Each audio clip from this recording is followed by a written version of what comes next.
Okay. Thank you for that. In which case, let's begin.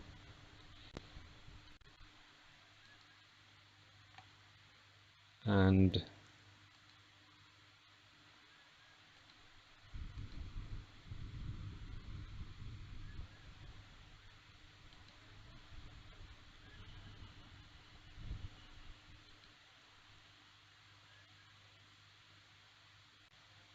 you will see on screen in a moment the stanza that we recite at the beginning of the sermon. And I thought it may be useful today to put it back up on screen, just to remind everyone the meaning of this stanza.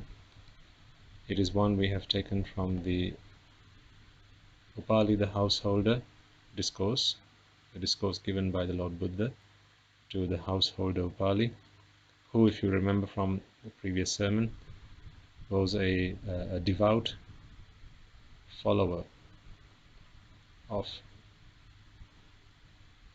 Nibbana Buddha, who was a religious leader, a contemporary of the Buddha. But then, having listened to the teaching of the great master, the Supreme One,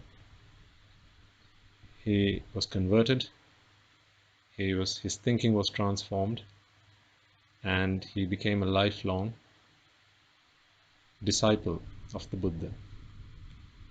And long story short, towards the end of the discourse, you remember when he was asked by his previous teacher, that being Nibbana Buddha, whose disciple from this day forward should I and other fellow countrymen know you as, he recites a number of stanzas, each containing names given to the Lord Buddha, and each of these names encompasses an infinite number of virtues. So each of these names is a name of the Supreme Buddha, and each of these names convey the infinite qualities of the Buddha, the infinite virtues of the Buddha. So we have picked the first of these stanzas, and this is what we recite at the beginning of the sermons, to pledge our allegiance to the Buddha as his disciple. And I have put it up on screen today as a reminder to all of you what the meaning behind this stanza is.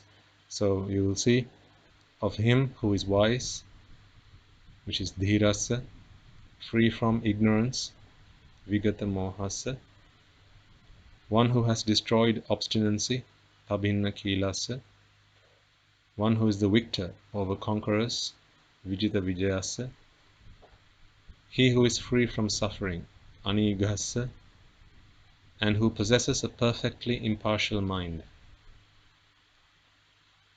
susamachitasa, he who has developed conduct, buddha silasa, he who possesses excellent wisdom, sadhu panyasa, who has passed beyond all insecurity, vesantarasa, is without stain, vimalasa, of that blessed one am I a disciple, bhagavato tassa savako hamasmi.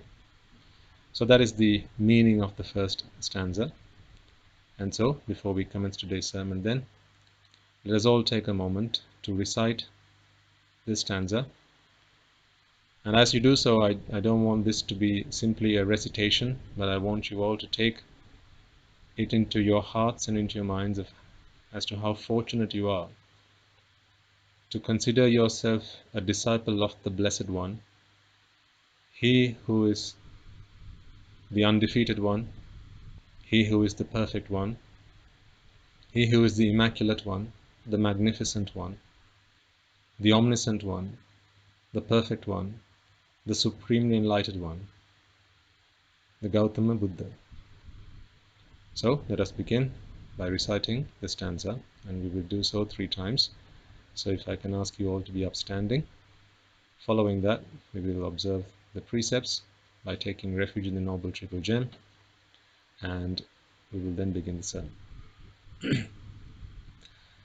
Dhirassa vigata mohassa pabhinna khilassa vijita vijayassa anighassa susamachitassa buddhasilassa sadhupanyassa vessantarassa vimalassa bhagavato tassa savakohamasmi dhirassa vigatamohassa pabhinnakhilassa vijita vijayassa anighassa susamachitassa buddhasilassa sadhupanyassa vessantarassa vimalassa bhagavato tassa savakohamasmi dhirassa vigatamohassa pabhinnakhilassa vijita vijayassa anighassa susamachitassa buddhasilassa sadhupanyassa vessantarassa vimalassa bhagavato tassa savakohamasmi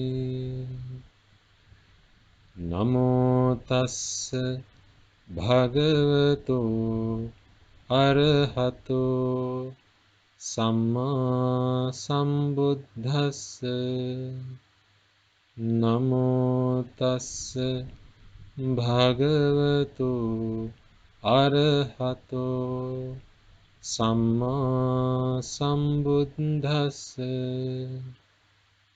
namo tassa bhagavato arahato samma sambuddhassa. Please repeat all together and after me. Buddhang saranang gacchami, dhammang saranang gacchami, sanghang saranang gacchami, dutiyampi buddhang saranang gacchami, dutiyampi dhammang saranang gacchami, dutiyampi sanghang saranang gacchami, tatiyampi buddhang saranang gacchami, tatiyampi dhammang saranang gacchami, tatiyampi sanghang saranang gacchami, panatipata veramani sikkhapadang samadhiyami, adinnādāna veramani sikkhapadang samadhiyami, kāmesu micchāchāra veramani sikkhapadang samadhiyami, musāvādā veramani sikkhapadang samadhiyami, Suramēraya majjapamā daṭṭhāna veramani sikkhapadang samadhiyami, තිසරණේන සද්ධින් පංචසීලං ධම්මං සාදුකං සුරක්ඛිතං කତ୍වා අපමාදේන සම්පාදේත. You may now all be seated.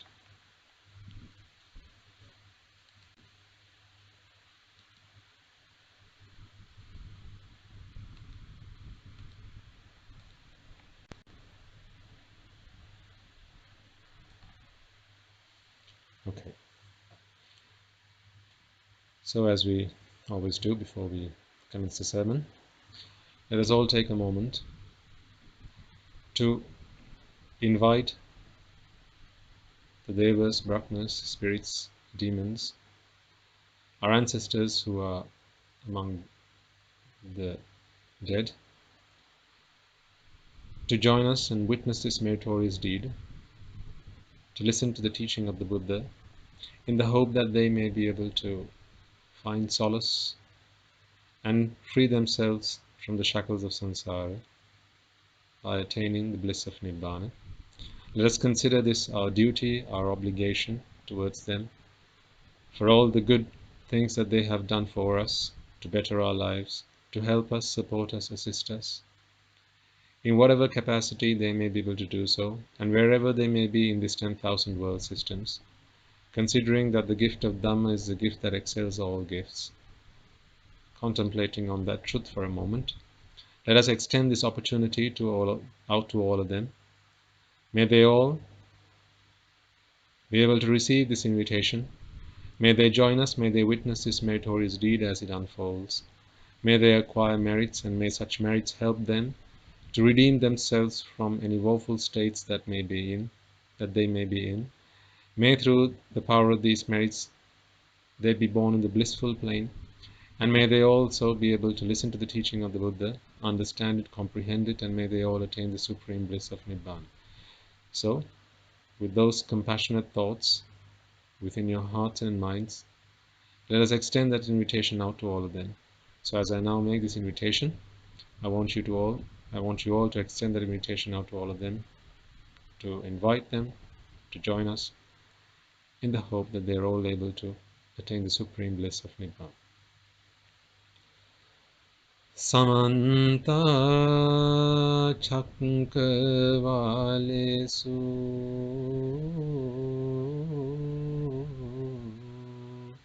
Atra Gachantu Devata Saddhammang Munirajasansa Sunantu Sagga Mokkadang Dhammasavana Kalo Ayang Bhadanta Dhammasavana Kalo Ayang Bhadanta Dhammasavana Kalo Ayang Bhadanta.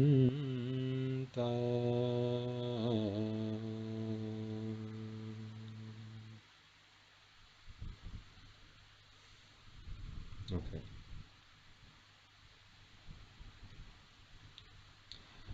And also before we commence, let us take a moment to reflect on the fact that although we are very kind, generous, and very helpful, gentle beings to ourselves and everyone around us, let us remind ourselves that we have not always been this way. This transformation in our lives has been completely due to the Dhamma coming into our lives and making those changes, and therefore today we feel that we are good people, kind-hearted people, and so on. However, in this infinitely long journey in samsara,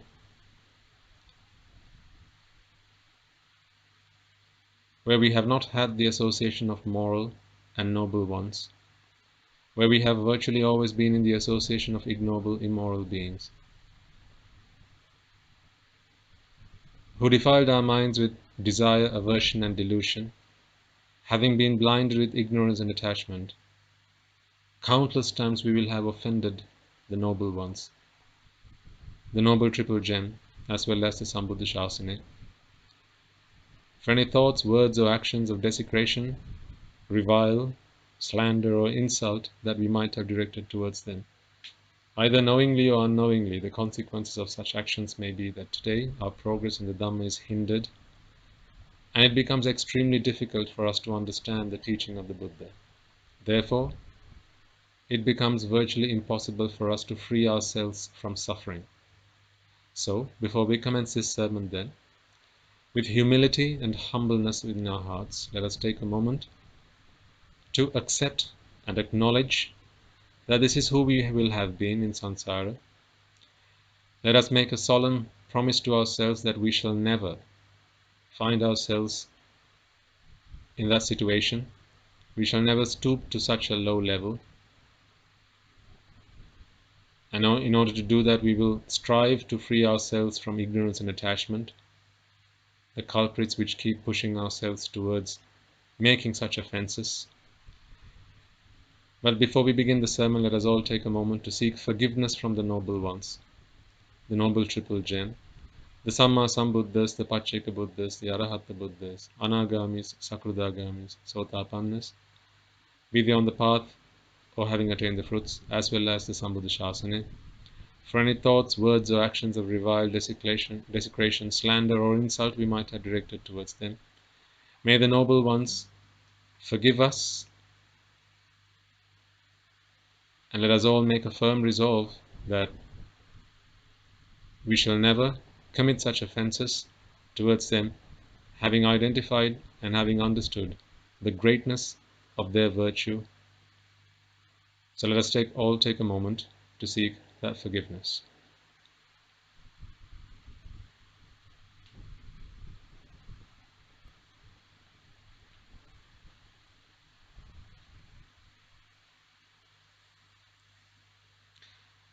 And finally, let us all make a firm resolve that may, through the course of this sermon,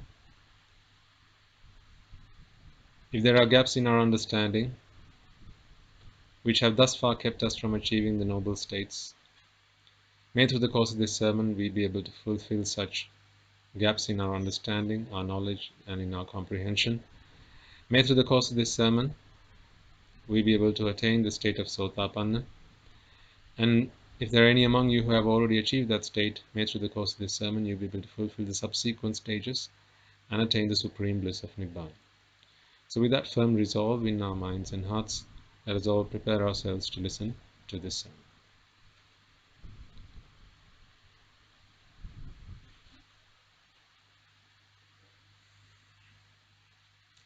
Okay.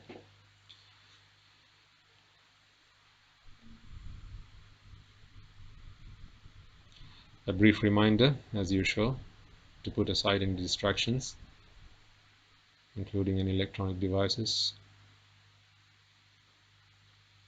Switch off the television for now, and make sure, or try and do the best you can to not allow your mind to wander away and be distracted through the course of this sermon. Also, today is our meditation week, being the last Sunday of the month. So we will be doing some meditation today, and I will guide you through that. So there will be times during this sermon where there will be periods of quietness, and the message will be displayed on screen in case you're joining this after the sermon has started. So you know, if the audio is silent, it's not necessarily because the line is dropped. It may be that it's a time of meditation, or we are observing silence during that time of meditation. So I will remind you when it's time to do so. In the meantime, try and find a suitable place for you to be meditating today. If it's not where you're sat down to listen to the sermon, then just see if there's anywhere else at home where you may be able to sit down for meditation today, because we will be doing that later on in the sermon.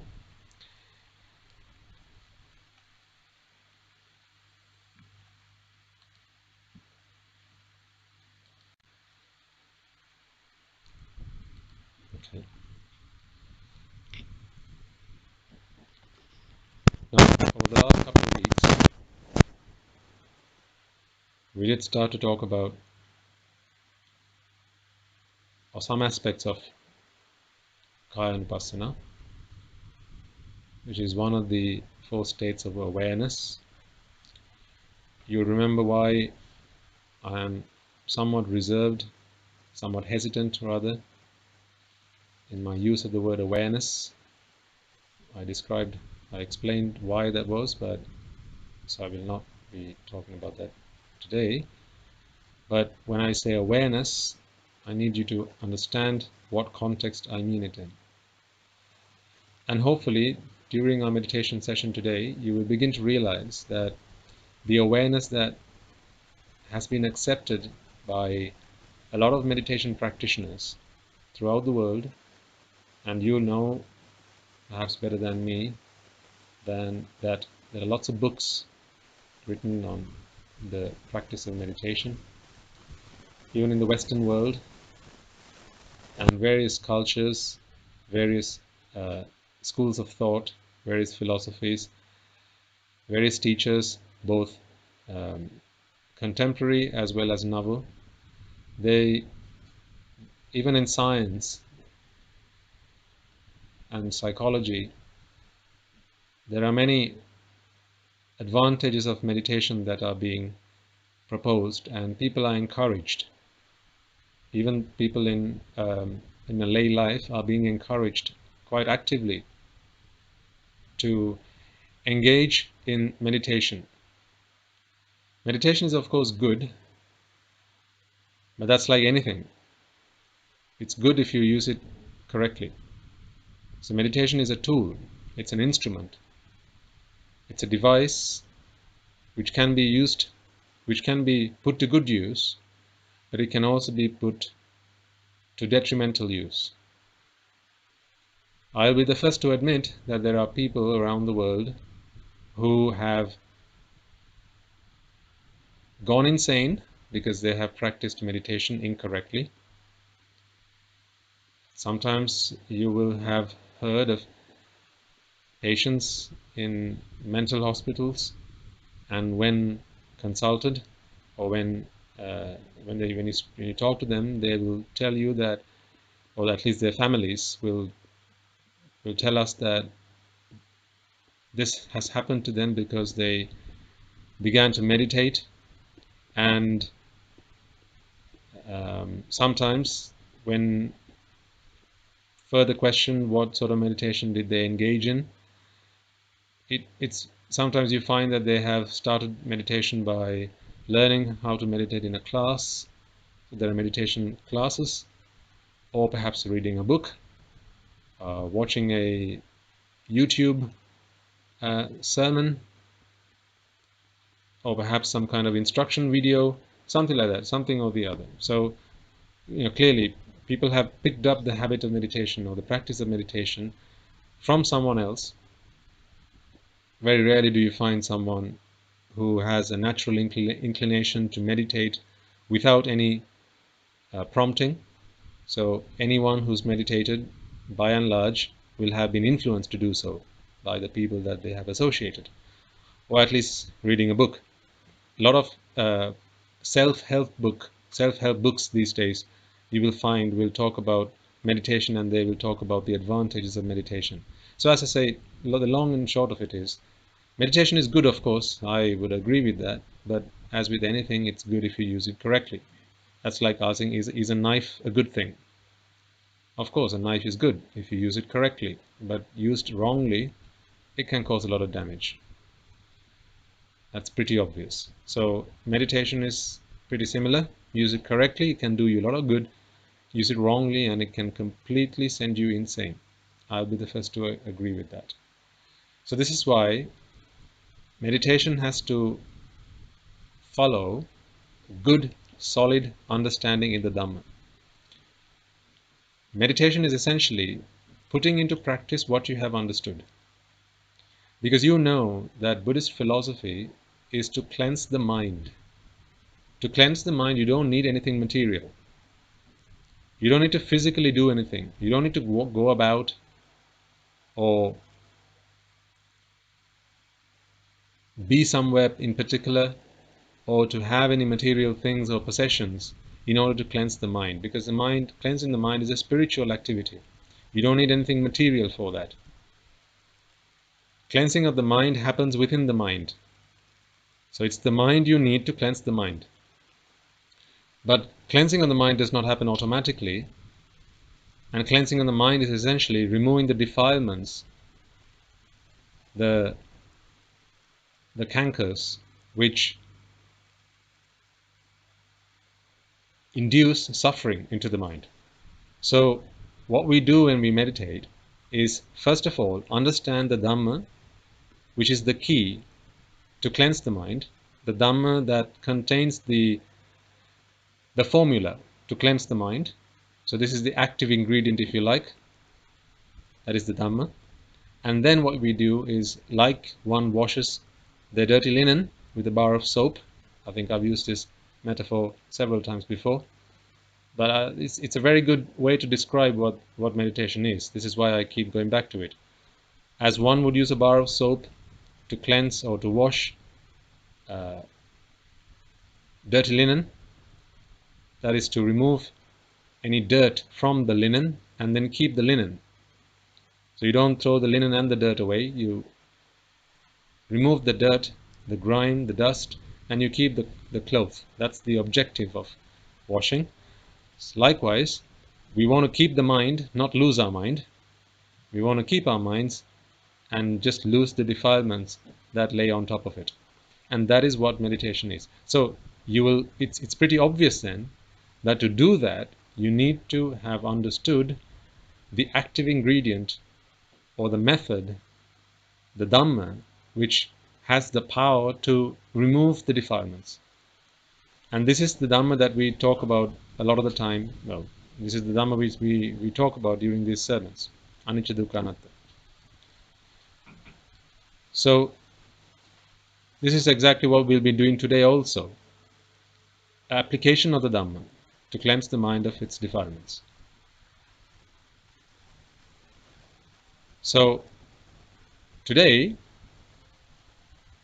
what I want you all to be doing, or what I'd like you all to be doing, is to start to put into practice Kaya Anupassana. It's what we talked about over the last couple of weeks, and I did ask you to go back and listen to those sermons, which I'm hoping you've done. Otherwise, it's not going to be, you'll find it difficult to follow what I'm asking you to do today. So hopefully you will have listened to the sermons at least 1 or 2 times over. And we are going to start to put that into practice. So here's what I want you to do then.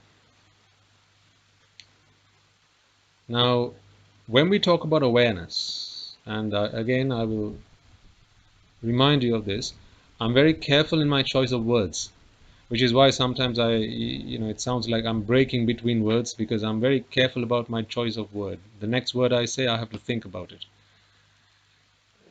Again, only because all of these words have connotations and preconceived ideas. So when I use a word like awareness, when I use a word like meditation, when I use a word like focus and concentration, we've come across these words plenty of times before in our lives. And most of the time, as people who have been explorers of ways to free our minds, find liberation, find freedom and happiness, we will have come across these terms before, and they all carry some baggage. So this is why I'm careful about the choice of words, and therefore when I say these words, I want you to think exactly on these words and not sort of around them. Okay, so when I use words, I want you to just think about why I'm using that particular word and not others. So what I want you to be doing today is, first of all, I suppose, put aside all of the preconceived notions about meditation. Because today we are going to be focusing on our awareness, and this is going to be Kayanupasana, and we will be focusing on our breath. Okay, so again, put aside any preconceived ideas you have, because the moment I say focus on breath, what will come to mind is, right, I've done that before, I know exactly what you're asking me to do. And what you'll be inclined to do is to watch your breath going in and out. It has become so habitual, and it has become so, people are so aware of, or so accustomed to meditating on breath, that it becomes almost automatic that you switch into that sort of meditation the moment I say focus on your breath. But the flaw with the practice of focusing on breath as it is done in today's practice, by today's practitioners, is, I suppose, it's good for the purpose of developing focus, and it'll help improve your memory, it'll probably help improve your concentration, but it's not one that's going to help attain Nibbana. But our focus is towards Nibbana. So what I mean by this is, when we start to do this meditation today, I want you to observe your breath as it goes in and out, but rather than being aware of the fact that you are breathing, which is what is conventional, and rather than being aware of the fact that what you're taking in is a short breath and what you're exhaling is a short breath, or what you're inhaling is a long breath, or what you're exhaling is a long breath, rather than focusing on whether it's a short breath, a long breath, and whereabouts on your body the air touches as it flows in and out, I want you to ask yourself this question. You remember the question that we asked ourselves 2 weeks ago. Who sat on the chair? So I want you to ask yourself the question, who's breathing in and who's breathing out?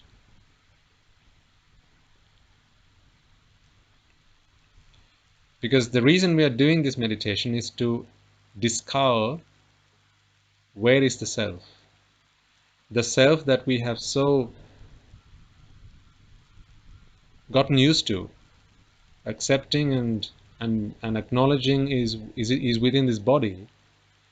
Hopefully through this practice, through Kayanupasana, we will be able to begin to understand and begin to realize is really not anywhere within this body.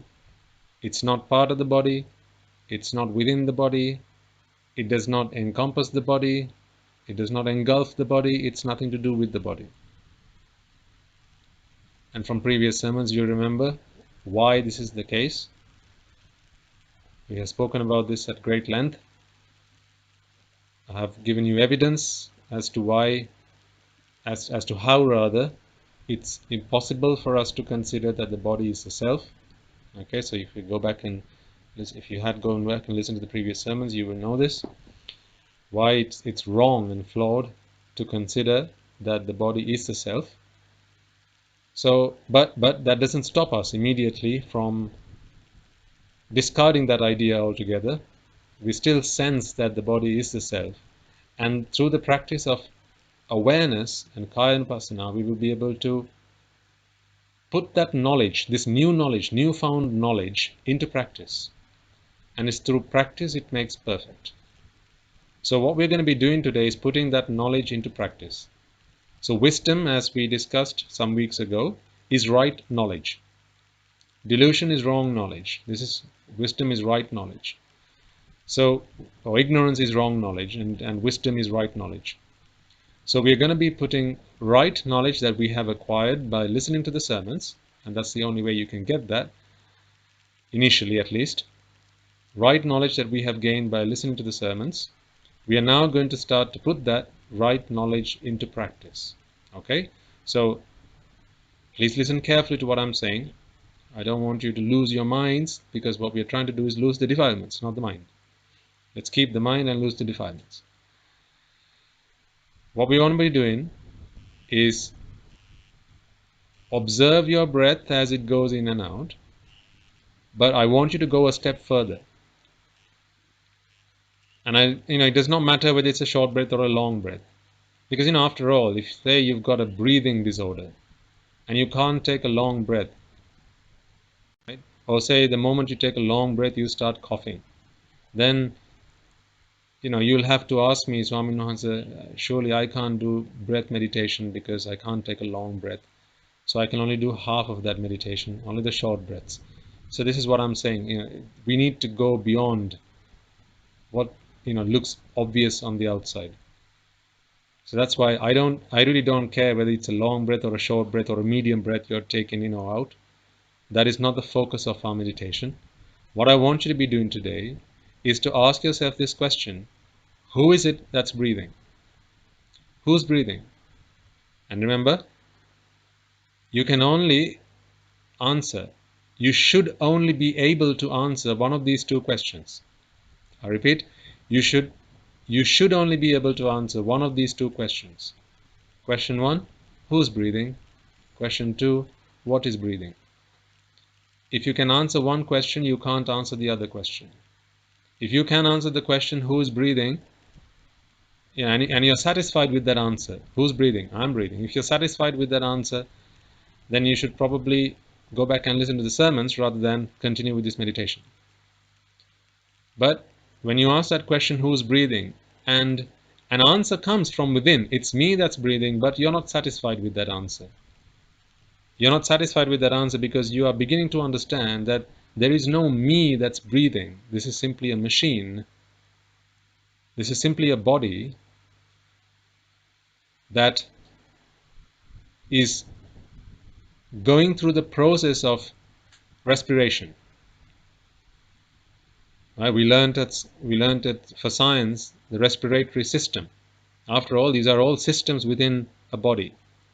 These systems are controlled by the mind, which sends instructions through the brain which coordinates all of these activities, all of the systems within the body. Right? But the mind simply sends instructions through the brain to the systems. All of these are systems within this mass that is the human body. Okay? So you should really, ideally, not be able to answer the question, who's breathing, and be satisfied with the answer that comes back, if the answer that comes back is, I am breathing. Because when you say, I am breathing, it's not your mind that's breathing, because the mind does not need any oxygen. The mind does not need to inhale, and the mind does not need to exhale. You know that clearly, right? The mind does not need to do either of these things. It's clearly the body that needs air. So if you have followed the sermons thus far, you will have some understanding that the self is not in the body and the body is not the self. So therefore, it would be inappropriate to say that I am breathing.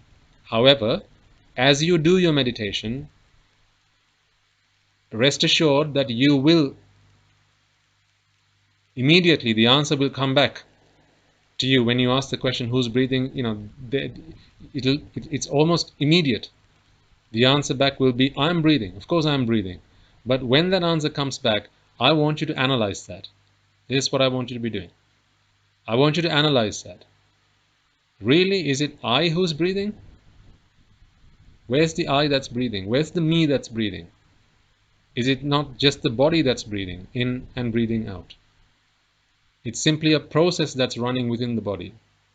A process that is required to keep the body functioning in proper order. So it's not an I or a self that's breathing. It's simply a process that is being executed within this body to keep it alive. After all, it's not the self that needs to be kept alive, it's the body that needs to be kept alive. That's what the process of breathing is for. You'll know that in the formless sphere, which is the Arupavachara Brahma worlds, there is no body. And of course, there's no breathing. But beings in those worlds also have a self. Or beings born in those worlds also have a self. And clearly then, you don't need to breathe to sustain the self. So breathing is simply a function which is required to keep this body alive. Not the self, the body alive. It is not required to keep the mind alive. It's required to keep the body alive. So it's not I that's breathing. The body is breathing. The body is breathing. The body is breathing in. The body is breathing out. So it's not an I, it's the body that's breathing. Okay? And after all, from our previous discussions, you remember, from the discussion who's on the chair, you remember that it's simply a body and a series of thoughts that arise and pass away. A constant flow of consciousness that arises and passes away. So these two things together is what we observe, what we can observe as a living, breathing human. But there is no need for a self to be introduced into this formula. It's simply a body and a series of thoughts, a constant flow of thoughts that arise and pass away. Okay? Right, so let's try and put that into practice now then. So I want you to find somewhere comfortable where you can sit down. And you don't have to be seated, you can do this standing or walking. But I want you to focus not on anything else. I want you to watch your breath. But remember, this is not simply about being aware that the breath is going in and out. Hopefully that's clear to you. I'm not asking you to be aware that the breath is going in and out. What I want you to do is ask yourself, who's breathing? Who's breathing in? Who's breathing out? And address the answer that comes back. If you're an Arahant, you will not come back with the answer, I am breathing. To an Arahant, when asked this question, an Arahant will be able to, they might use the word, they might say, I am breathing, but that is only in a conventional sense. Deep down, they know, it's not like they think about it, they know that it's not an I that's breathing, it's simply a function that's happening within this body. But in everyone else, other than an Arahant, the answer will come back, I am breathing. And it's very natural for you to feel that way. You don't need to trick yourself, you don't need to fool yourself. Okay, so it's very natural. When I ask myself that question, I get the same answer, I'm breathing. But when it happens to me, I begin to analyze this answer because I'm not satisfied with that answer.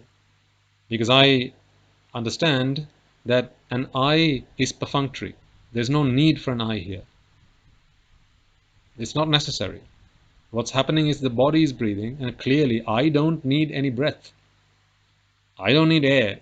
The self doesn't need air. The food for the I is ignorance and attachment, not air.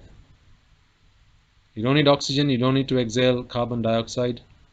I don't need any of those things. It's the body that needs breath, not me. Okay? So let's try that for a few moments.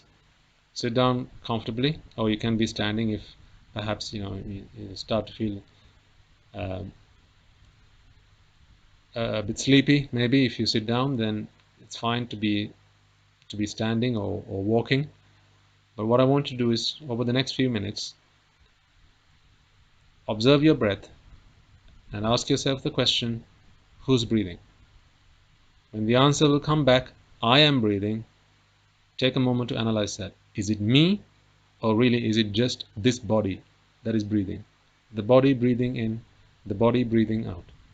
I want you to observe how it's a process. You don't need to be an expert in physiology for this. You will know that the lungs expand, pulling in air, and the lungs collapse, pushing out air.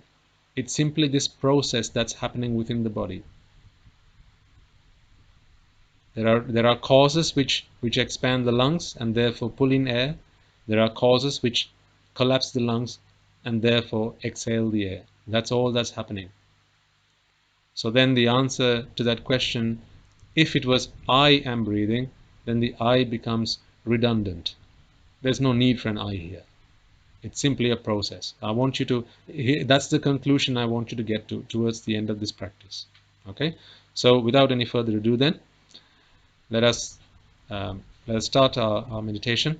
I will put a message up on screen just to indicate that the audio is going to be silent while meditation is in progress.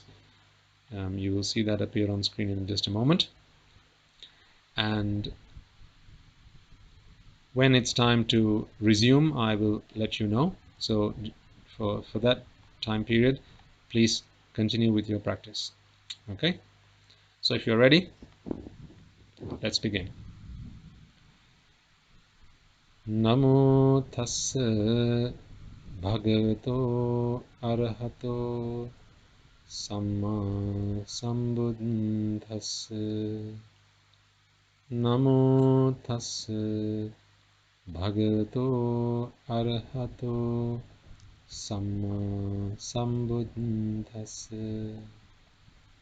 Namo tassa bhagavato arahato samma sambuddhassa.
bliss of Nibbana,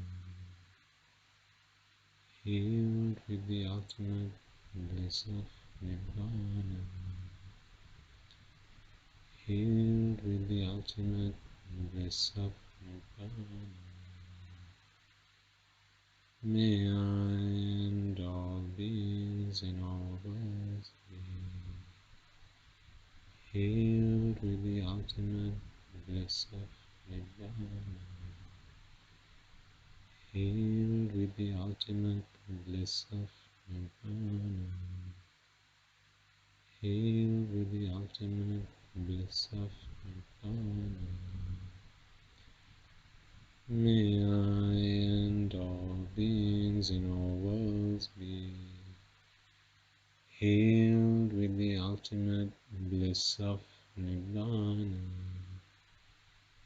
healed with the ultimate bliss of Nibbana, healed with the ultimate bliss of Nibbana.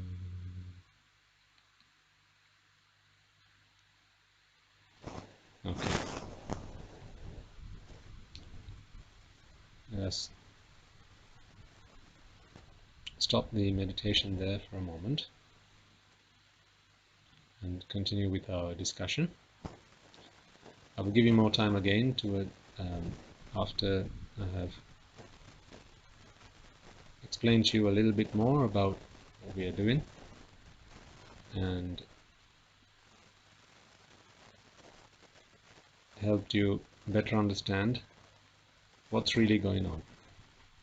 So, as I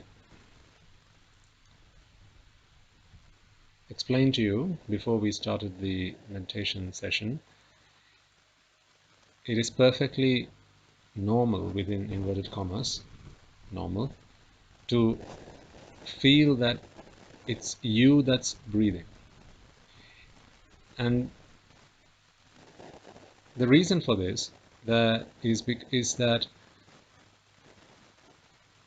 if I asked you now to hold your breath, you can do that perfectly well. So if I asked you to hold your breath for a few seconds, you can do that. If I asked you to breathe in and exhale faster than you normally do, so breathe in and out rapidly, you can do that. So you can increase the speed of your breath. You can reduce the speed of your breath. You can take in more than you normally do. So you can take in a very deep breath and you can exhale a deep breath. And because you can do all of these things, we have this idea deeply ingrained within our minds that it's I who's breathing. Why? Well, it's because you feel that you can control your breath. Right? So it's pretty obvious. I mean, you can try it out. If I asked you to hold your breath for 5 seconds now, I'm sure you can do that.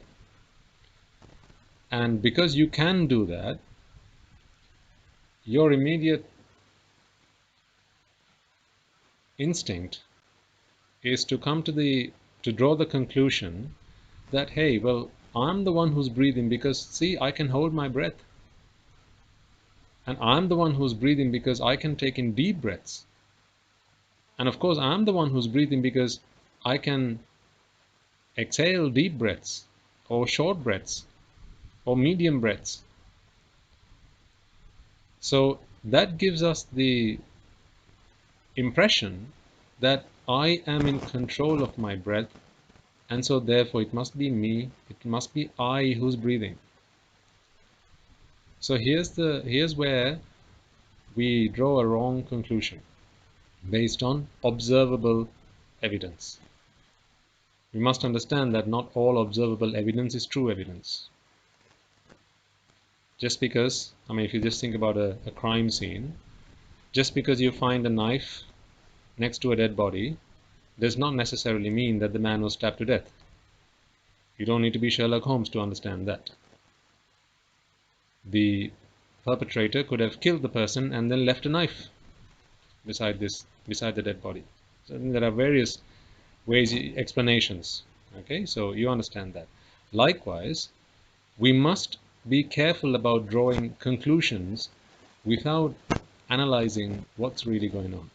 So just because you feel that you are in control of your breath because you can take in a deep breath when you feel like it, you can exhale a deep breath when you feel like it, you can stop your breath when you feel like it, right? Just because you can do these things does not mean it's you who is controlling this or it's you who is breathing.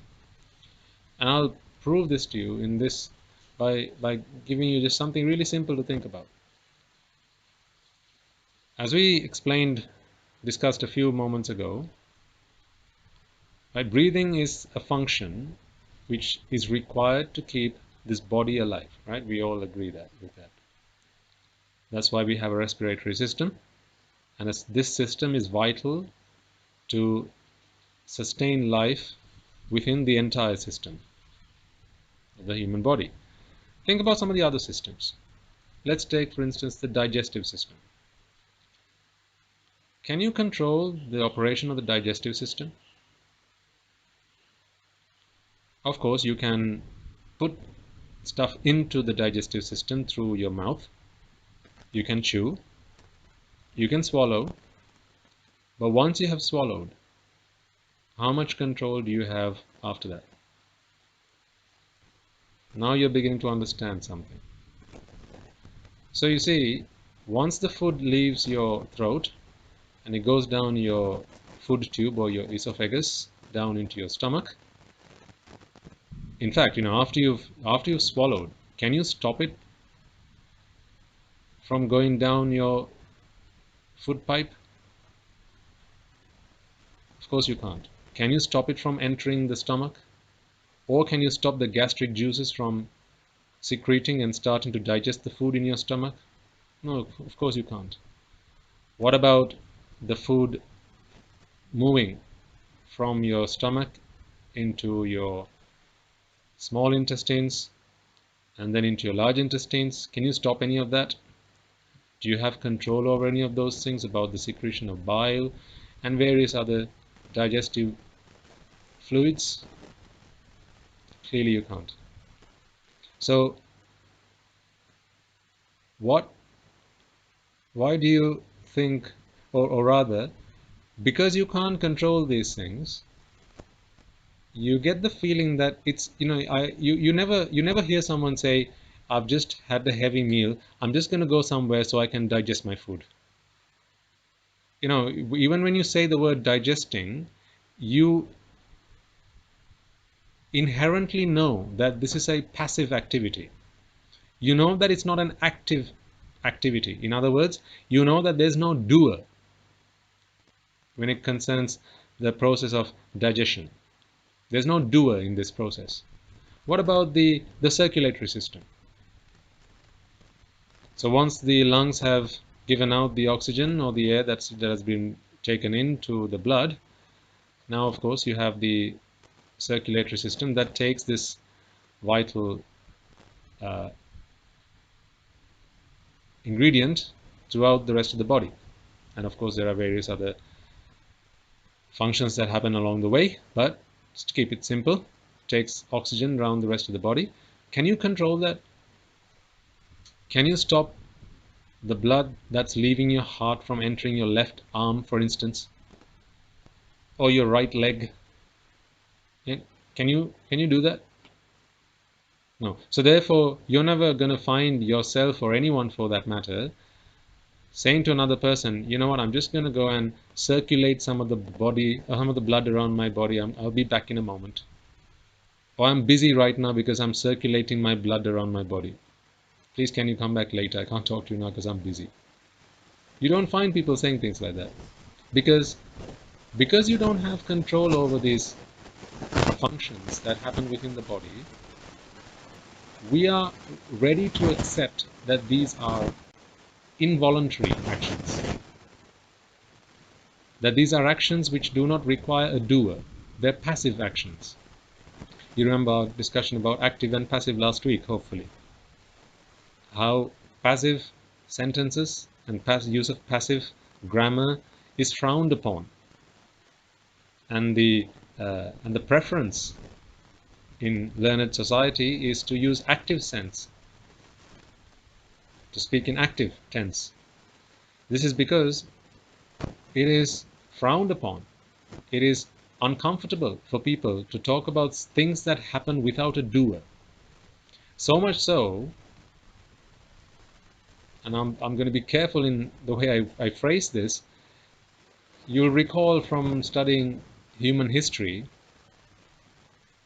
or late history, or rather quite early history, when people saw fire, right? When man saw fire, or when man saw lightning and thunder, because they couldn't understand how these things were happening, they had to identify someone who was doing it. So I can see thunder.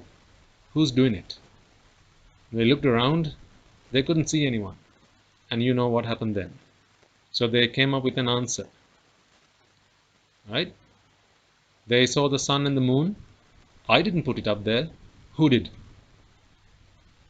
Because they couldn't find anyone to answer or to take responsibility for day and night, or the sun and the moon being up in the sky, they had to come up with an answer. And the answer had 3 letters in it. So you understand, it's kind of ingrained within our way of thinking that we need to have someone doing something. So all things have to be done by somebody or someone. This is so ingrained within the way we think because, of course, we have a self within us. So if you can't explain natural phenomenon through the use of science and various processes that happen, then at least you have to refer to God and say, God's doing this, God's doing that. When you can't find an answer, then there's the default answer. When there are things that are unexplained, there's the default answer. So likewise, I think about, with the advancement of science, humans were able to explain how things happened, how thunder strikes, how lightning takes place, and how there are times of how there are droughts and tsunamis and earthquakes. So it's not that someone's angry with us. There's no someone. These are all events that are driven by causes, cause and effect. The principle of cause and effect determines what happens next, not a someone who sat on a throne somewhere. So people were able, through science, to explain a lot of things that were inexplicable prior to man's advancement in the way they think. Now, see, coming back to what we were talking about, you don't find yourself or anyone else talking along the lines of, I'm going to be digesting my food, please give me a moment. Or I have some blood to circulate around my arteries, please give me a moment, I'll be right back. You don't have things like that. But people will tell you, can you stop talking to me for a moment? I need to take a deep breath. Right? So these events or these functions which you feel that you have control over, it's so easy to delegate or designate a person, an individual who's doing it. So therefore you have a doer, and that doer is the self. We create a doer within our minds to explain things which we feel we have control over. We create a doer. So again, as I say, I want you to just think about the words I'm using, because I'm being very careful in the terminology here. Right? We create a doer in our minds to explain things that happen which we feel we have control over.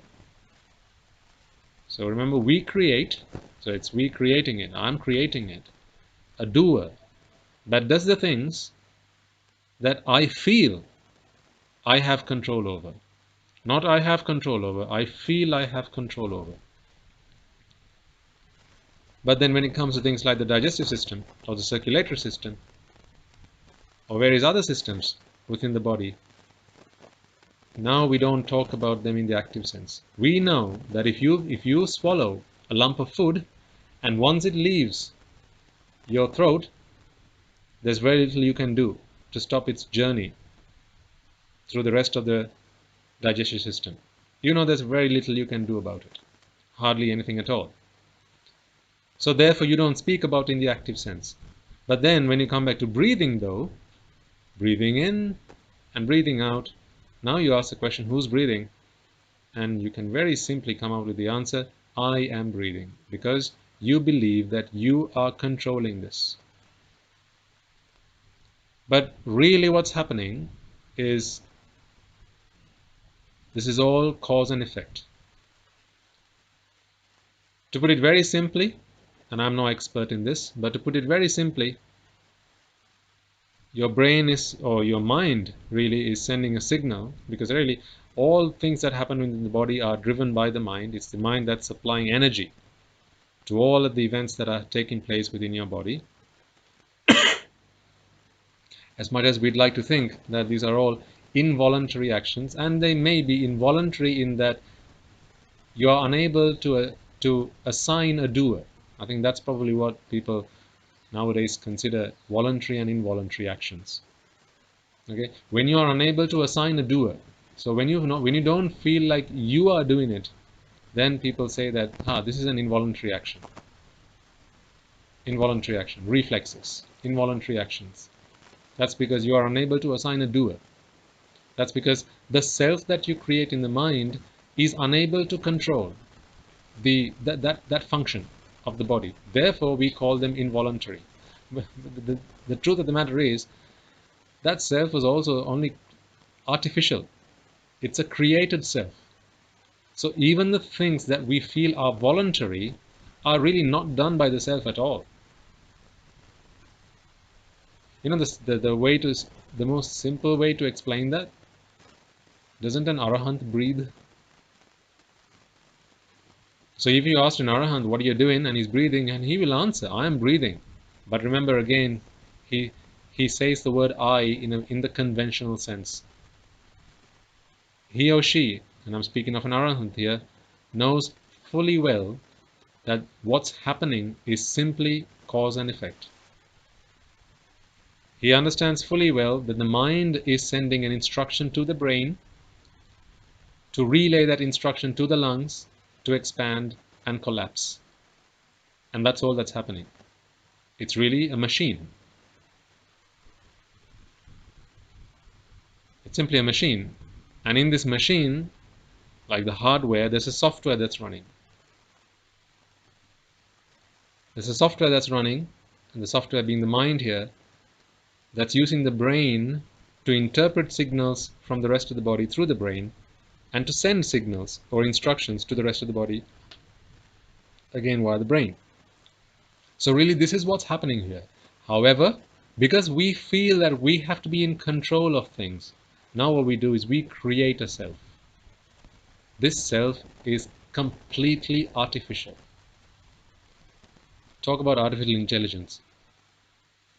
It's not a novel thing. It's been there since the dawn of sentient beings. Artificial intelligence. And you know now that I'm not referring to the artificial intelligence using robots and machines. I'm talking about the self, which is artificial. And that artificial intelligence has been around forever. So it's not a new thing. AI. So we create an artificial self, and then we like to designate that it's the self that is in control over the things that we feel that we are in control over. So for instance, right, if someone were to ask you to lift your left arm, right, you can do it straight away. Lift your left arm. Now, if you want to try it at home, right, raise your left arm. You're probably raising it now. Okay, put it back down. So you see, if you followed the instruction that I just gave you there, you're immediately feeling that it's you who's doing it. Because of course you can see that it didn't happen until I told you to do it. And so it's not like it's happening just willy-nilly. You followed an instruction, you lifted your arm, and you put it back down. So clearly there's something observable here. There's something that's happening, something that was at rest initially, went into motion, and then it came back into rest again. So if it went from rest to motion to rest, then there has to be, of course, some energy that's making this change to an object, the object being your arm in this instance. And if energy is being given to an object, then it has to be someone who's giving this energy. See, it's so natural, so instantly, automatically, it's almost instinctively, we feel that we have to assign someone that is doing it. A doer has become so indispensable to the way we think. We just can't do without a doer. We need a doer to explain everything that's going on. But unfortunately, that's all a delusion. There does not need to be a doer. There does not have to be a self. All that is required is causes to drive a certain result. Now, let's take a robot, for instance. People have created artificial intelligence, and you'll know that there are, I think they're called humanoids, robots that look like humans, were used for various purposes. Some I'd rather not mention. People have created robots, and they're used as servants and so on and so forth, right? To do things that people don't like to do themselves, because we don't like to put ourselves in danger. Or let's say there's a robot that has been designed to, let's say, to deactivate bombs. Okay, so if this robot was able to move, sometimes these robots are even given names. Let's say there's a robot called Tom. Now, although you might refer to the robot as Tom, and even let's say the robot responds to commands, to voice commands, you'll say, Tom, come here. And then Tom, the robot, will come towards you. But you know fully well, do you not, that it's not actually there's not really a person that's doing this. What's happening is the sound that you generated from your mouth, transferred through the air as vibrations, that was picked up by a microphone on the other end, and that microphone converted the sound vibrations into an electric impulse, which was taken through wires to a circuit, and in that circuit were transistors and ICs and various other components, and there was some logic within the processor of that machine that converted that electrical energy to kinetic energy, or rather to some other kind of electric energy, and that electrical energy was sent down some more wires down to a motor, and that motor converted electrical energy into kinetic energy. And essentially the wheels started turning. Given time and enough rotations of this motor, the robot is now in front of you. So who came to you? Now, of course, when you say the word, you can say, yes, Tom came to me. But you know now, of course, clearly you know that this is simply a machine, and it's a machine that has no feelings or emotions.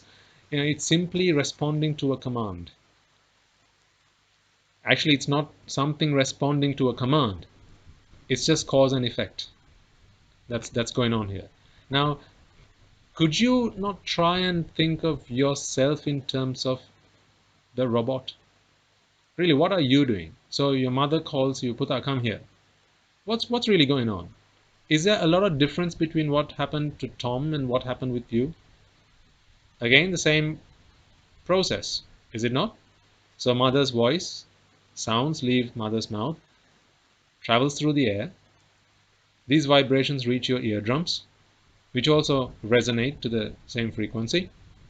Then there's an electrical signal that travels down the nerves into your brain, and the brain converts these signals to, as we know now, the aggregates, Rupa, Vedana, Sanya, Sankara, Vijnana, that is carried to the mind. The mind understands this process. We are going to simplify that for this discussion. And then the mind goes into memory banks uh, to interpret what these signals are, what is actually being asked to do here, who's asking, right? And then the mind checks, do I want to respond? Here's when we feel that there's an I who's doing it. Because the robot, if there's no logic within the robot's processor to determine whether to respond to this or not, it's unlikely that you will feel that there's a person within the robot or there's a self within the robot that's doing it. And this is where the artificial intelligence comes in, right?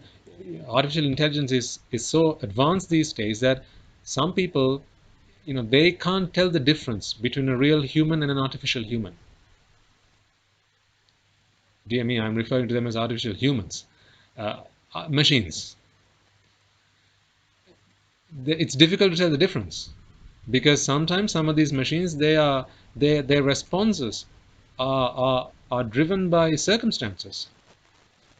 For instance, the weather, or for instance, who's making the demand, who's sending the command. So it almost gives the impression that there's some intelligence that's within this machine, and the machine is making decisions. But really, we know that it's not the machine making decisions. Of course, there are things like fuzzy logic and all that stuff, but that's all pre-programmed. These are lines of code that's being executed within this machine, which ultimately comes out with a result. And all those results could be re-engineered, or you can reverse engineer them. You can go back and find the causes which gave that particular result. Given the causes, you can determine the result, and given the result, you can reverse engineer and find the causes. This is how artificial intelligence works. Well, the same is true for you. But we just don't like to think of ourselves as robots because we don't like to think that we are artificial. We don't like to think that these are things that just happen due to causes, because we like to think of a self. We like to think that it's me who's doing it. Because then along with me comes all the emotions and the things that we find pleasurable. After all, the I or the self that we create is the aggregation of all things, Rupa, Vedana, Sanya, Sankara, Vijnana, that we believe to be pleasurable. This is why we don't like to let go of the notion of a self. Because the self is, after all, the amalgamation of all things. It's the aggregate of all things that we believe to be pleasurable, joyful, and essential. That's why it's so difficult to let go of this notion of a self. And this is why it's the last thing to be cleansed of someone's mind. It's the last of the fetters, the last of the 10 fetters to be uprooted from the mind. The notion of a self. And it's because, again, the self, as I say, is the collection or the aggregate of all things that are considered, not are pleasurable, are considered to be pleasurable. So, coming back to our breath then, that was a long diversion. Coming back to our breath, this breathing in and breathing out, can you not think of it as a machine that's doing it? Or rather than doing it, it's happening within a machine. See, doing is an active verb. Happening is a passive verb. It's happening. I'm doing, it's happening. When you say it's happening to me, you have surrendered the self and are ready to accept that something passive is happening to me. It's happening to me. Like, growing up. I'm growing up. You don't think that you are growing, right? I'm growing. It's not something you can do actively. Growing is something that is passive. So is breathing something that is active?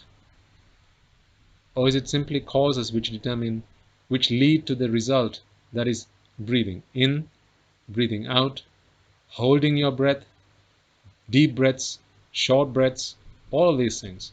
So really, when in Kayanupasana, where the Buddha's instruction is to observe the breath and to be aware of it, rather than just observe, to be aware. I think this is where, I suppose, observe or to be aware is a step further from observe. To observe may simply be to see things as they are, or just to witness. To witness, not to draw conclusions. Right? So so for instance, in a court of law, you have a witness. You summon witnesses to say things as they observed them. You don't summon a witness to give their opinions on things. You ask the witness to, I swear I swear to tell the truth and nothing but the truth. Right? In other words, what they're saying is, I will tell you exactly as I saw it, not I will tell you as I think it, as I saw it. So it's simply a factual relay of what happened. Right? So breathing in, breathing out, these are simply events which are driven by causes. If you were able to program a robot to breathe, would it not breathe? So where's the self in the robot to breathe? Then likewise, where's the self within you to breathe? Do you need a self to breathe? If your lungs expanded, would it not draw in air whether you liked it or not? Another example of that would be, say, when you're unconscious, and you try and give someone resuscitation. Someone's unconscious and you try and resuscitate that person.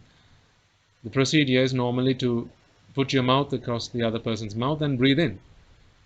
And through introducing air that is rich in carbon dioxide, you induce the heart to pump, and that induces a breath, or to kicks the lungs back into motion. So again, when you pump air into the lungs, or let's say someone's unconscious and you've plugged in an oxygen machine. See, again, you don't need someone to be actively doing it to breathe. The function of breathing can happen for as long as there are causes that are in place. So an artificial respirator can do the function of breathing on behalf of the body. So you don't need a person to breathe. So then why do we feel that it's I who's breathing? And as I explained to you earlier, this is because I feel that I have control over my breath. Really what's happening is, the breath is taking place when there are causes which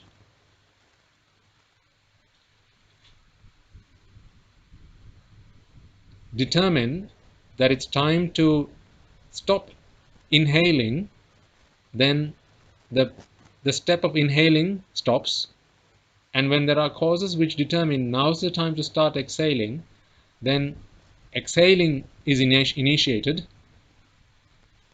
And because of ignorance and attachment, a self is created within the mind, and now you're observing this process that is taking place within the body, but there's a process which has no doer, and now that becomes very uncomfortable for us.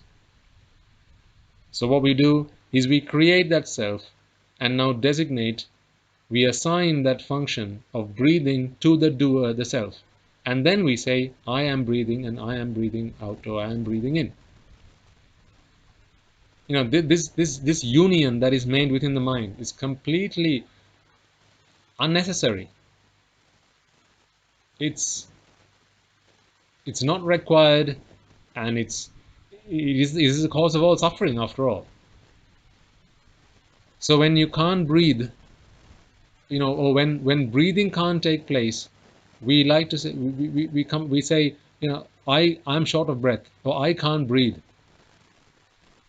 Even to an arahant, that will cause some physical discomfort. But an arahant does not feel any mental discomfort when he or she is short of breath, because there's no I that's trying to breathe. It's just breath that is taking place within the body. So when breathing cannot take place, that can, clearly, if it's the body that needs to breathe and not the mind, then how can not being able to breathe have an influence on the mind? Unless, of course, the mind wants to breathe. Hopefully you understand what I'm trying to explain to you there. If it's the body that needs breath, then how come when short of breath, the mind also suffers in addition to the body, because the mind didn't need any air to begin with. So how come short of breath has an impact on the state of the mind? It shouldn't, really, should it? But it does. So doesn't that tell us then that the mind also has an interest in being able to breathe? See, that's the self that wants to breathe, which is the self that an arahant does not have. An arahant's mind does not want to breathe, but it will breathe on behalf of the body. In other words, it will send the commands to the brain to instruct the lungs to breathe in and out on behalf of the body, not on behalf of the mind.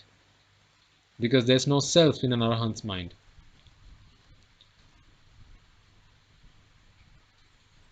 So let's go back to our meditation for one more, for another go at this. And what I want you to do now is, as you take in your breaths, do observe how the breath moves in to and out of your lungs.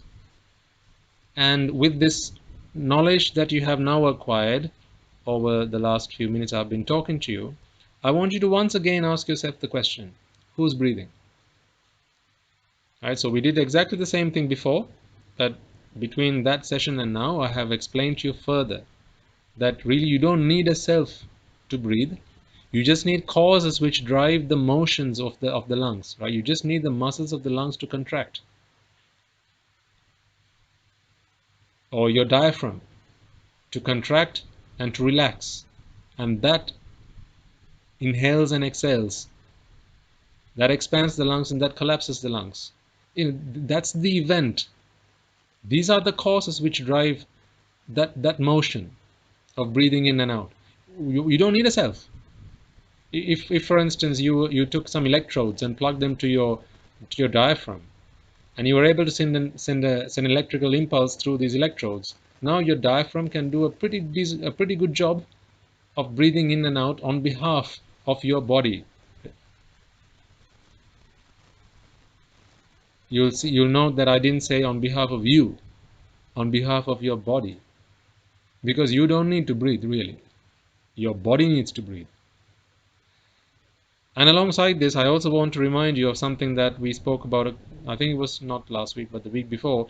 If you can start to think of the body that you have as the body that you use, rather than my body. Right? So this is the body that I use.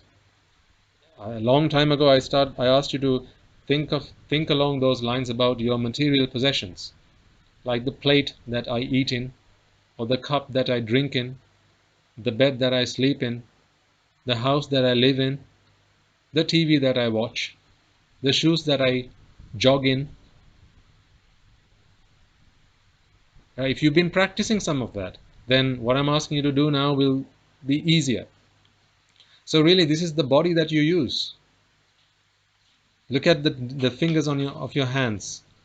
These are the fingers that you use. Why do you want to think of them as your fingers? These are the fingers that you use. Right? So think of someone who's gone through a heart transplant, operation, right? Before there was the original heart, and now there's the uh,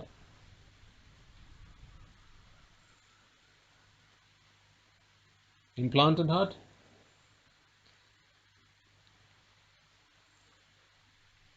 Yeah. So now the original heart was the heart that you used before, and now there's the new heart. Is it my heart, or is the heart I'm using? Or rather, really, is it not the heart that the body is using to help circulate the blood through the body? Or what about your kidneys? You can have a kidney transplantation. So there was the previous or the original kidneys. Were they your kidneys or the kidneys that you used? And then if your kidney got transplanted, then now you have a new kidney. Is that again now, does that all of a sudden become your kidney? Or is that now the kidney that you're supposed to use? See if you can start to think along these lines. So then if you go and stand in front of a mirror and look at what you're looking at, observe what you're looking at. Is that you're looking at? Or is that the body that you're using, that you're looking at? If we were able to completely replace the body, all parts of it, say we were able to take the mind out of the body and put that mind into a new body. Now, is that your body? Or is that the body that you're using? Some of you will have watched the film Avatar. I remember watching it when I was a lay person. And in there, you remember there's a soldier in the movie, and they plug this guy into a machine, much like the Matrix, and in this world, in this mental world, he gets another body. So and then he has to get used to he has to get used to using his new body, because I think if I remember right, the bottom part of his body is paralyzed, so therefore he has no use of his legs. And then he has to get used to using this new body. Or where, for instance, if someone's paralyzed and excuse me, or perhaps loses a limb, and then uh, they get given limbs, new limbs, artificial limbs. What do people do then? They have to get used to using these new limbs. I mean, that's exactly what you did as a young baby, as an infant. You came into this world, and now your mind has to get used to using your new body. Because this is the body that you have been given to use for this lifetime. What happens at the end of this lifetime? You get another body to use for that lifetime. And then when that lifetime comes to an end, you get another body to use for that lifetime. So which one of these is your body? Or really, is it just a body that you have been given to use temporarily? So then again, come back to breathing, which is what we're going to be doing now for a few more minutes. Right? As you breathe again, with this new knowledge that we have just shared, I want you to again ask yourself the question, who's breathing? Is it someone's breathing, or is it simply? Breathing is taking place on behalf of the body, and the breathing in and breathing out is driven by causes. In fact, you can even visualize this in your mind. Not live as it happens, because you can't do it at that speed, but if you were to slow it down, what's happening is the mind is sending a signal. Here's where someone will fail. Well, Swaminathan, is it not me who's sending that signal? No. How does an arahant breathe then? There's no self within an arahant. Yes, there's a mind, of course, but there's no self. So an arahant's mind does not want to breathe on behalf of the self. An arahant's mind will breathe on behalf of the body, because it's the body that needs to breathe, not the mind. And that's no different for us, because even with us, the mind does not need to breathe. And why does the mind need oxygen? The mind doesn't need oxygen. The body needs oxygen. So the mind has to breathe on behalf of the body, but it's not the self that's breathing, clearly. Because even without a self, you can breathe. Okay? So let's try that one more time. Again, I want you to go back into meditation. And again, I'd like you to ask yourself the question, who's breathing? So as your breath goes in and out, ask yourself the question, who's breathing? Am I breathing? Or is breathing taking place? The process of breathing is taking place. See, again, here I just mentioned one more point. When we talk about breathing, it's just so instinctively we feel that it's an active process, isn't it? But as I say, digestion does not feel like an active process because you can't control digestion. You can't control your bladder being filled with urine, for instance. You can't control that. As your kidneys filter out water, then the rest of it goes back into the kidneys. Or filter your blood even. The rest of it goes into your kidneys. You can't control that. I mean, if you could control that, would you ever want to need the toilet at a time which is inconvenient? Of course not. So therefore, have you never been in that situation where you really didn't want to need the toilet at that moment in time, but you just couldn't do anything about it, and you felt so helpless? Sometimes you feel so helpless. But when it comes to breathing, I think this is probably why the Buddha used this as a technique to try and explain to us, because the process of breath, we feel that we are so in control of, more so than a lot of other things, because we can stop our breath, we can resume our breath, we can take in deep breaths, we can take short breaths. So we feel that I am breathing, we feel that there's a self that's controlling this, whereas actually that's not the truth. If that were the truth, then the same has to be true for all the other systems within the body. In other words, who determines, right? These systems you can control, these systems you can't control. Who decides that? So some things are voluntary, some things are involuntary. Who decides that? That can't be the case. And clearly, if there's a self which is driven by ignorance and attachment, then every thought that arises in the mind has to have a self. Now just consider that for a moment also before we go into our meditation. Right? Because you can't have some thoughts within which you have a self, and other thoughts within which you don't have a self. Even at a very subliminal level, the self will always exist if there's ignorance and attachment, right? So you can't be telling then that when I'm digesting my food, those thoughts have no self. Of course they have a self lay within them, but unfortunately you can't control it. So therefore you don't designate the activity or the function of digestion to the self, because you can't control it. But when it comes to breathing, the self that's created within the mind, you're so easily able to designate or to delegate that function to the self that has been created in the mind. Why? Because you feel that you can control it, whereas the other you feel you can't control. That's why. Okay, so before we conclude today's session, let's go and do one more session of meditation. Okay, so once again, focus on your breath, but be aware. You're not simply an observer of what's happening. So this is, remember, not simply I'm breathing in, I'm breathing out, short breaths in, short breaths out. This is not that. Okay, this is not that. What this is ask yourself who's breathing. Whether that's a short breath, a long breath, a medium breath, I don't care what breath. Focus, ask yourself the question, who is breathing? Because really, the answer to that question has to be, I get it. There is not a person who's breathing here. There's not a self that's breathing here. There are causes that drive this function, this bodily function. The mind sends the signal to the brain. The brain relays that signal through the nerves to the lungs and the surrounding muscles, and that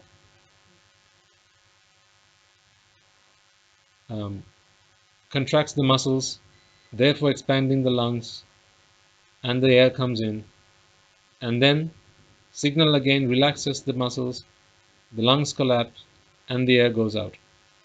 You don't need a self for this. These are the causes which drive that effect. Okay, so let's try that one more time.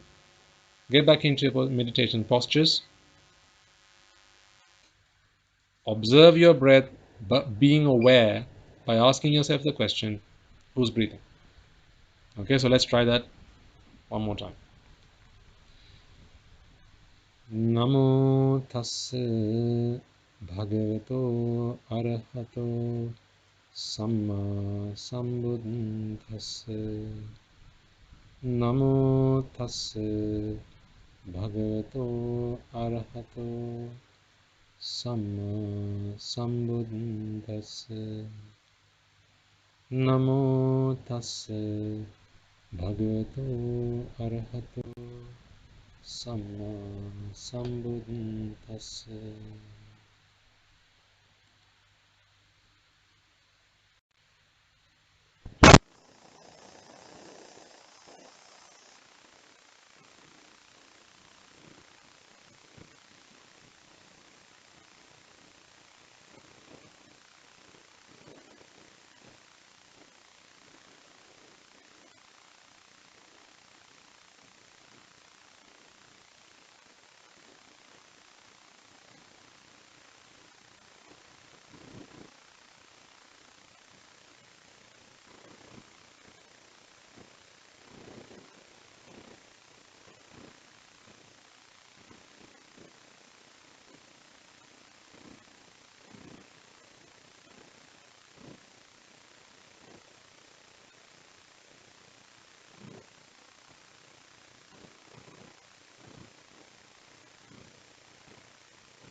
ultimate bliss of Nibbana. Here with the ultimate bliss of Nibbana. Here with the ultimate bliss of Nibbana. And all things in here with the ultimate bliss of Nibbana. Here with the ultimate bliss of Nibbana. Here with the ultimate bliss of Nibbana. Okay.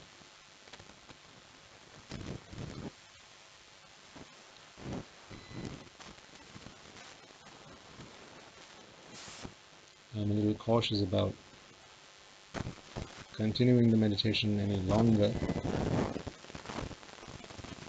because the storm's coming our way, and I feel that I might lose you all if I don't conclude the sermon properly. I might lose you quite abruptly. There's also a power cut, which we have just been on the receiving end of. So, but I think we are good for a few more minutes.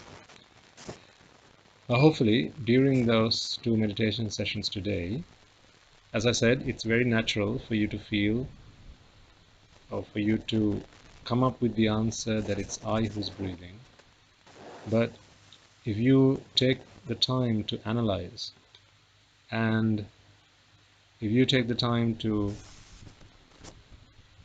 keep pressing yourself for a more reasonable explanation as to how breathing is taking place, you'll figure out sooner or later that it's not an I that's breathing. Just think about it for just as another something for just another thought for your musings. When someone suffocates or when someone drowns in water, when you need to breathe, as in when your body does not have enough oxygen, your body will need air, right? So someone drowns when they inhale, expecting air to come through the lungs, but ultimately it's water or some other fluid that fills their lungs. And then there's not enough oxygen to send around the body, and then they suffocate. So if it was you that was breathing, right, if it's a self, and we know that the self is the sole interest of the self is self-preservation, right? We've talked about this in the past. So if the self is who's responsible for breathing, and the self knows that if I take in water, now that I'm in water, if I take in water, I'm going to die because I can't breathe water, I'm not an amphibian, then surely the self should not breathe then, right? But how does someone drown? Someone drowns when they have to take in oxygen. So the mind is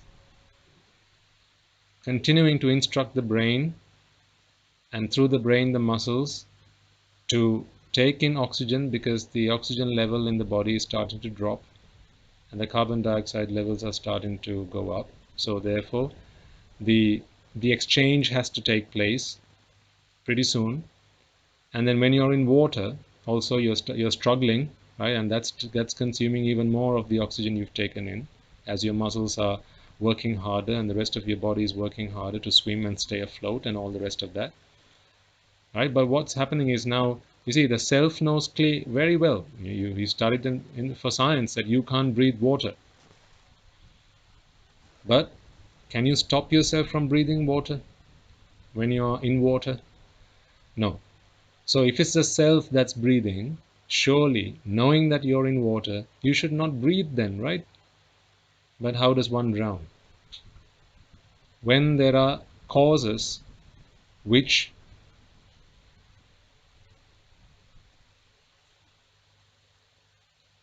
determine that breathing has to take place, now you become helpless. So now the want of the self is immaterial. Nobody cares about what the self has to say now. Now, whether you like it or not, at some point your lungs will expand, because you can only hold your breath for so long. You can only keep your nose and mouth shut and stop the water from coming in for so long. At some point, your lungs are going to expand and you're going to have to take in whatever is outside.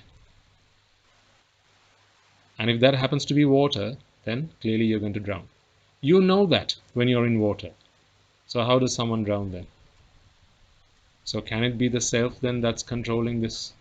When the self, when what the self is interested in is nothing in more than anything else is self-preservation, and to preserve the self it has to be alive. Taking in water is the last thing it ought to be doing to stay alive. Then surely the self would not instruct the lungs to breathe. Don't you think so? The self would not instruct the lungs to breathe when it knows that it's in water. But can it do anything to stop it? Of course not. So does that not tell us then it's not the self that's breathing? When there are causes which determine that breathing in has to take place, because it's the body that needs it, not the mind. The mind is simply responding to the needs of the body, and on behalf of the body, the mind is sending an instruction via the brain to the lungs, or to the muscles that expand the lungs.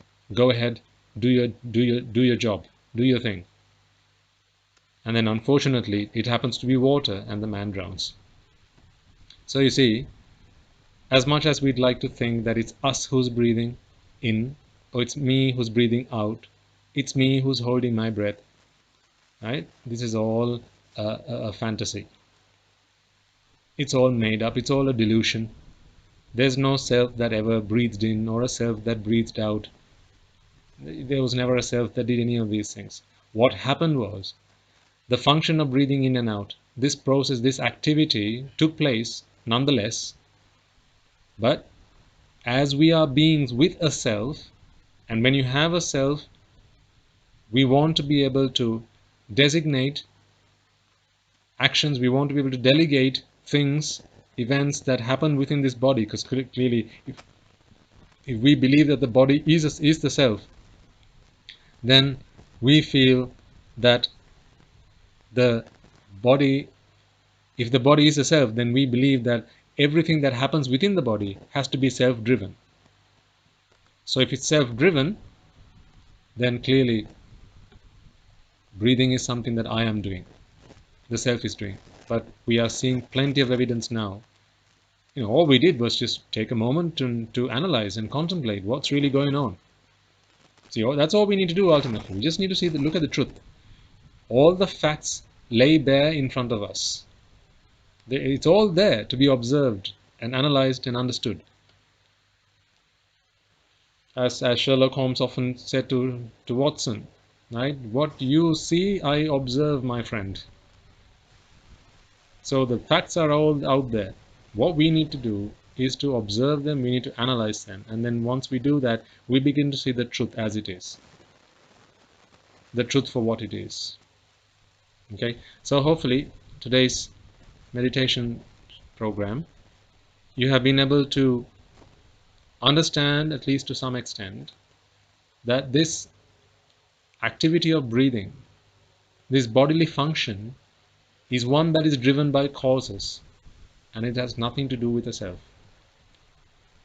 When you create a self to delegate responsibility of breathing to the self, now all that happens is suffering, mental suffering and agitation comes along.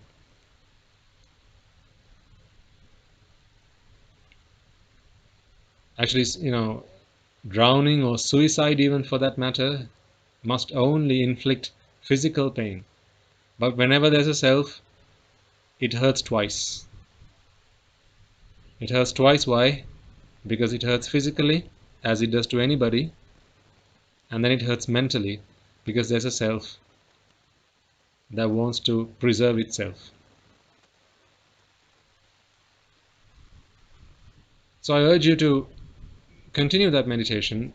Find an opportunity to do that over the course of the week. You don't have to sit, you don't have to do long sittings, maybe 5 minutes, 10 minutes, 15 minutes at most. But just ask yourself the question, who's breathing? And alongside that, you mustn't forget to revisit some of the Dhamma points that we talked about in the past. Because remember, this is Kaya Anupassana. The material that we talked about in the past, that was Dhamma Anupassana. Contemplation of Rupa, Vedana, Sanya, Sankhara and Vijnana is Anicca, Dukkha, Anatta. That's all to do with Dhamma Anupassana. So it's not like you can do with one and not the other. All of these complement each other.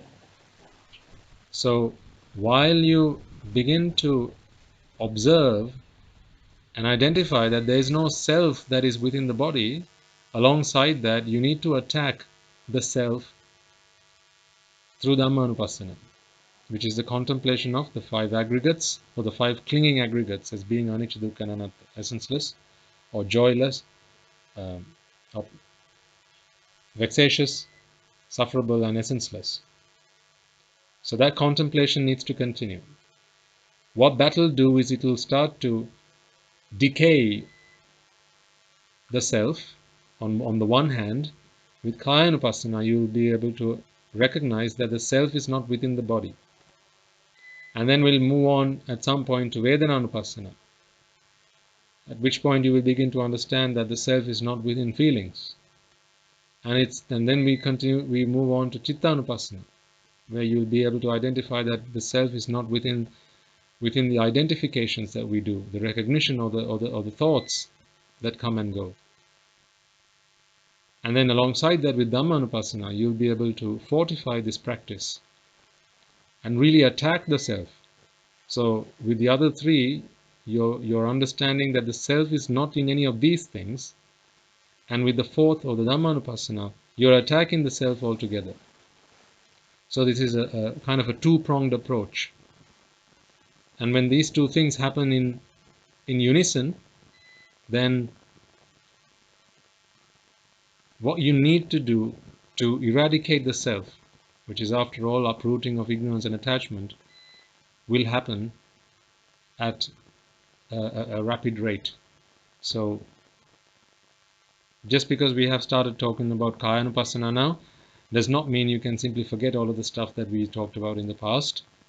That's why I say, if you're the Kaya Anupassana, this meditation, put aside 15 minutes, if you can, once a day, or once every 2 days, once every 3 days, something like that, over the course of the next week. But the material we used to talk about previously, Dhammanupassana, the contemplation of the 5 clinging aggregates as being anicca, dukkha and anatta, all that stuff about wanting and attachment and ignorance. Don't forget all of that stuff. It might even be handy for us to revisit some of those topics in one of the next few sermons. Otherwise, lest you forget all of that and think, right, now I found the answer to my problems, and just continue with this. This has to be done alongside the other. So it's not one or the other. That's the way we need to go about it. Okay, so hopefully this has been useful, and we will look forward to reconvene next week. Let us take a moment to transfer the merits that we have all acquired and bring the sermon to a close. Okay, so first and foremost then, let us all take a moment to reflect on the fact that we are so extremely fortunate to be disciples of the Supreme Buddha. He is the Master, He is the Teacher, the Perfect One, the Omniscient One, the Magnificent One, the Immaculate One, the Supremely Enlightened One, who discovered the path and laid bare for us all to achieve our salvation.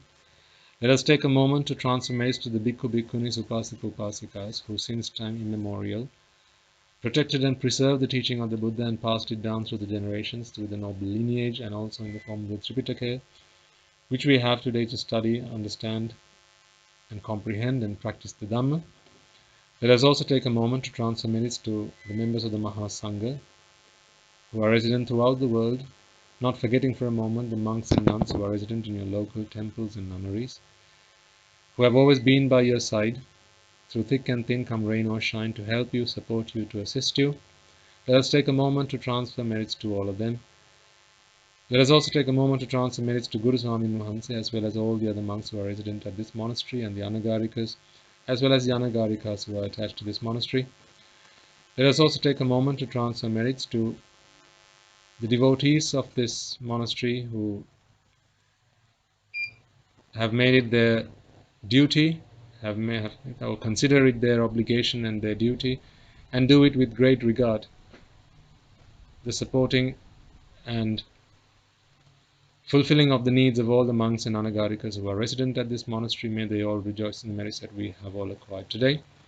Let us also take a moment to transfer merits to our parents who brought us into this world, who looked after us, and our teachers who helped shape our lives to be the best that we can be, our siblings, uncles, aunts, nephews, nieces, grandparents, as well as all others who came into our lives to help make us who we are today, who to help shape our lives and to do the best that they could have done for us. May they all rejoice in the merits that we have all acquired today. Let us also take a moment to transfer merits to the Devas, Brahmas, spirits, demons, and those who have predeceased us. If any of them have been born in woeful states, may they redeem themselves and be born in the blissful plane, and may through the power of these merits they abstain from the unmeritorious deeds. May they fulfill the meritorious deeds, may they fulfill the noble eightfold path, and may they all attain the supreme bliss of Nibbana. Sadhu, sadhu, sadhu. Let us also take a moment to transfer merits to all those men, women, and children who have been affected by the recent pandemic, as well as those who are engaged and who have dedicated themselves to supporting the recovery of those who have been impacted. May they all rejoice in the merits that we have all acquired today. Let us also transfer merits to the armed forces, as well as the members of the police force, as well as those men, women, and children who might have lost their lives, be they friend or foe, in the long war that ensued in Sri Lanka.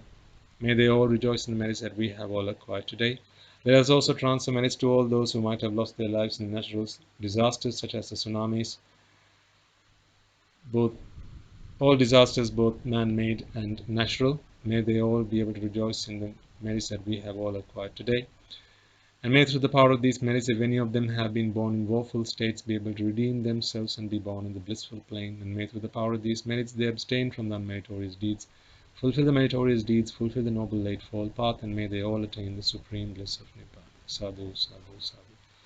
Let us also take a moment to transfer merits to everyone, to all people who are involved in leading our country, our nation, protecting and safeguarding our country, as well as in developing our nation.